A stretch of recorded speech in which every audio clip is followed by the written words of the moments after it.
ಸುಮ್ಮನೆ ಅನಾವಶ್ಯಕವಾಗಿ ನಾವು ಇದನ್ನು ಬೇರೆ ರೀತಿ ಜನರಲ್ಲಿ ತೋರಿಸೋದು ಬೇಡ. ನಮ್ಮ ಎಚ್ಚರಿಕೆಗಾಗಲೇ ನಾವು ರಿಲೀಸ್ ಮಾಡಿದ್ದೀವಿ ಏನೇನು ಮಾಡಬೇಕು ಏನೇನು ಮಾಡಬಾರ್ದು ಅಂತ. ಅದು ಸಹಜವಾಗಿರ್ತಕ್ಕಂಥದ್ದೇ.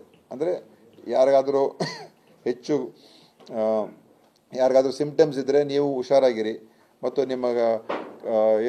ನಿಮ್ಮ ಕೈಗಳನ್ನೆಲ್ಲ ಸ್ವಚ್ಛವಾಗಿ ಇಟ್ಕೊಳ್ಳಿ, ಅವಾಗ ವಾಶ್ ಮಾಡ್ಕೊಳ್ತಾ ಇರಿ ಮತ್ತು ಜಾಸ್ತಿ ಕ್ರೌಡೆಡ್ ಪ್ಲೇಸಲ್ಲಿ ಹೋಗಬಾರ್ದು ಅಂತ ಇವೆಲ್ಲ ಸಹಜವಾದಂಥ ಡೂಸ್ ಆ್ಯಂಡ್ ಡೋಂಟ್ಸ್ ಇರ್ತದೆ. ಬಟ್ ಪಬ್ಲಿಕ್ ದಯವಿಟ್ಟು ಯಾರೂ ಕೂಡ ಆತಂಕಗೊಳಗಾಗಬೇಡಿ, ಆರಾಮಾಗಿರಿ, ನಿಮ್ಮ ಕೆಲಸ ಮಾಡ್ಕೊಂಡಿರಿ. ಈ HMPV ಏನು ಡಿಟೆಕ್ಟ್ ಆಗಿದೆ ಇದು ಹಳೆಯ ವೈರಸ್ಸು, ನಮ್ಮ ದೇಶದಲ್ಲಿ ಇರುವಂಥ ವೈರಸ್ಸು ಮತ್ತು ಇದರಿಂದ ಯಾವುದೇ ರೀತಿಯ ನಮ್ಮ ಇದಕ್ಕೆ ಜೀವಕ್ಕೇನು ಅಪಾಯ ಇದೆ ಅಂತ ಹೇಳುವಂಥ ವೈರಸ್ ಅಲ್ಲ. ಈಗಿರುವಂಥ ನಮ್ಮ ಸ್ಟ್ರೇನು ಚೈನಾದ ಏನಿದೆ ಅದ್ರ ಬಗ್ಗೆ ಇನ್ನು ಕೇಂದ್ರ ಸರ್ಕಾರ ನೋಡ್ತಾ ಇದ್ದಾರೆ. ನಮ್ಮಲ್ಲಿ ಇನ್ನೂ ನಮ್ಮ ದೇಶದಲ್ಲಿ ಯಾವುದೇ ರೀತಿಯ ಅದರ ಬಗ್ಗೆ ಇನ್ನೂ ಏನು ಬಂದಿದೆ ಅಂತ ಹೇಳೋಕ್ಕಾಗೋದಿಲ್ಲ. ಮತ್ತು ಚೈನಾದಲ್ಲೂ ಕೂಡ ಅದರ ಬಗ್ಗೆ ಏನಾಗ್ತದೆ ಕೂಡ ಅದು ಮಾಹಿತಿ ಇರುತ್ತೆ, ಅವರು ತರಿಸ್ಕೊಂಡು ಅವ್ರು ಹೇಳ್ತಾರೆ.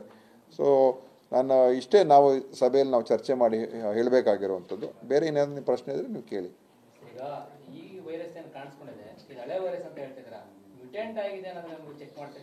ಮ್ಯೂಟೇಟ್ ಅಂತ ಹೇಳಿದ್ರೆ ನೋಡಿ, ಮ್ಯೂಟೇಟ್ ಆಗುವಂಥದ್ದು ಅದು ನೀವು ಹೇಳ್ತಾ ಇರೋದು ಚೈನಾದಲ್ಲಿ ಏನಾದರೂ ಮ್ಯೂಟೇಟ್ ಆಗಿದ್ದು ನನಗೆ ಗೊತ್ತಿಲ್ಲ.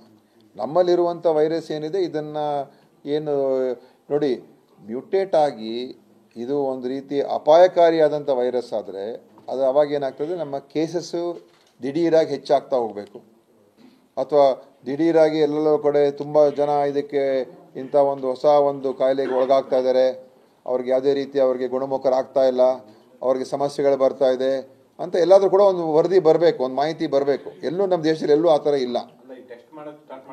ಟೆಸ್ಟ್ ನೋಡಿ, ನಿಮ್ಗೆ ನಾನು ಟೆಸ್ಟ್ ಮಾಡಿದ್ರೆ ನಿಮ್ಗೆ ಏನೋ ಒಂದು ಸಿಕ್ಕುತ್ತೆ. ನೀವು ಇವತ್ತು 10-20 ಜನ ಟೆಸ್ಟ್ ಮಾಡಿ ಏನೋ ಅದು ಮುಖ್ಯ ಅಲ್ಲ. ನಾವು ಡೇಟಾ ನೋಡಬೇಕು, ಮಾಹಿತಿ ನೋಡಬೇಕು. ಈಗ ನಾರ್ಮಲ್ ಆಗಿ ಏನು ಟೆಸ್ಟ್ ಮಾಡಿ, ಈಗ ಬ್ಯಾಪ್ಟಿಸ್ಟ್ ಆಸ್ಪತ್ರೆಯಲ್ಲಿ ಇದಕ್ಕೋಸ್ಕರ ಹುಡುಕಿ ಅಂತ ಅವ್ರೇನು ಟೆಸ್ಟ್ ಮಾಡಿಲ್ಲ. ನಾರ್ಮಲ್ ಪ್ರೊಸೆಸರ್ ಟೆಸ್ಟ್ ಮಾಡಿದರೆ ಅದರಲ್ಲಿ ಒಂದೊಂದ್ಸಲ ಇನ್ಫ್ಲೂಯೆನ್ಸಾ ವೈರಸ್ ಅಂತ ಬರ್ತದೆ, ಇನ್ನೊಂದು ವೈರಸ್ ಬರ್ತದೆ, ಇದು HMP ಅಂತ ಬಂದಿದೆ. 1% ಆಫ್ ದ ಟೋಟಲ್ ಟೆಸ್ಟಿಂಗಲ್ಲಿ ಇದು ಬರ್ತದೆ ಅಂತ ಇರುವಂಥ ಮಾಹಿತಿ. ಪುಣೆಗೆ ಅದೆಲ್ಲ ಇದೆಲ್ಲ ನಾವು ತುಂಬ ಮುಂದೆ ಹೋಗ್ತಾ ಇದ್ದೀವಿ. ಈಗ HMPV ಟೆಸ್ಟ್ ಮಾಡಿದಾಗ HMPV ವೈರಸ್ ಇರುವಂಥ ವೈರಸ್, ಅದೇ ಥರ 100 ವೈರಸಸ್ಗಳಿದೆ, ಆಯಿತಾ? ಆ ಟೆಸ್ಟಿಂಗಿಗೆ ಮತ್ತೆ ಪುಣೆಗೆ ಕಳಿಸ್ಬೇಕು ಅಂತ ಇದರ ಅವಶ್ಯಕತೆ ನಮಗೆ ಸದ್ಯಕ್ಕಂತೂ ಏನು ಇಲ್ಲ. ಮತ್ತು ಎಲ್ಲೂ ಕೂಡ ಒಂದು ದೊಡ್ಡ ಔಟ್ಬ್ರೇಕ್ ಆಗಿದೆ, ತುಂಬ ಜನ ಇವತ್ತಿನ ದಿವಸ ಹುಷಾರು ತಪ್ತಾ ಇದ್ದಾರೆ, ಭಾಳ ಕಡೆ ಅವರಿಗೆ ಏನು ಟ್ರೀಟ್ಮೆಂಟ್ ಕೊಡೋಕೆ ಆಗ್ತಾ ಇಲ್ಲ. ಇವೆಲ್ಲ ಬಂದರೂ ಕೂಡ ಸುಲಭವಾಗಿ ಗುಣಮುಖರಾಗಿ ಹೋಗ್ತಾರೆ. ಹೆಚ್ಚಾಗಿ ಚಿಕ್ಕ ಮಕ್ಕಳಿಗೆ ಮತ್ತು ಸ್ವಲ್ಪ ವಯಸ್ಸಾಗಿರೋರಿಗೆ ಬರುವಂಥದ್ದು, ಯಾರಿಗೆ ಅವ್ರಿಗೆ ಇಮ್ಯುನಿಟಿ ಶಕ್ತಿ ಕಮ್ಮಿ ಇರ್ತದೆ ಅಂಥವ್ರಿಗೆ ಇದು ಬರ್ತದೆ. ಅದಕ್ಕೆ ಮಕ್ಕಳು ಜಾಸ್ತಿ ಕಾಣಿಸ್ಕೊಳ್ಳೋದಂಥದ್ದು ಈ ವಿಶೇಷವಾಗಿ HMPV.